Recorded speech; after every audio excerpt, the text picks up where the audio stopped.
Alright, this is the Zilla controller, and I'm going to talk a little bit about hooking him up. We have our main contactor here, and on our main contactor we have a little suppression diode that suppresses the kick from when the coil disengages. Very important to have that diode on there. This is our red wire, and he goes over here to the point on the controller here that says main contactor. So he goes into the main contactor.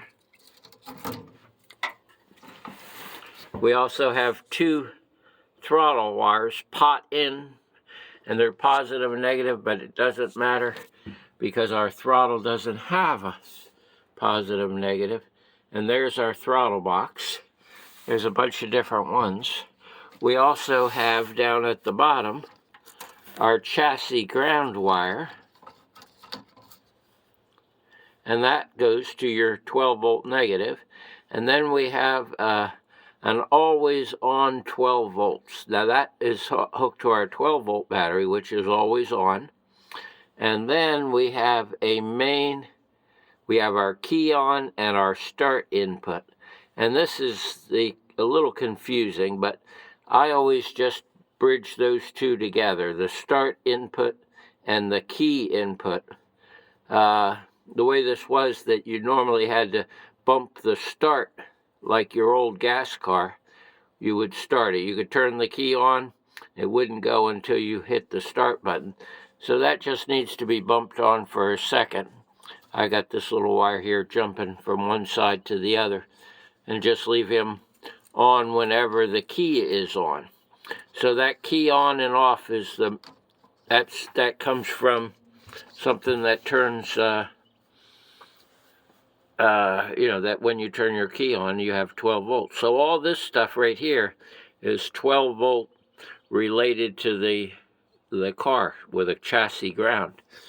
This up here is our controller B+, and our battery B+. And what this does, those two wires come across the top of the contactor. And this is what they call for pre-charging. So when you turn on the key, this lets a little bit of current flow through to charge up the capacitors in the controller. And this is why when you turn the key on, it doesn't come on immediately. It charges up the capacitors, and then it engages this contactor when it feels the capacitors are charged up enough. We've got our top wire and our wire over here, which are labeled on the controller B- and B+.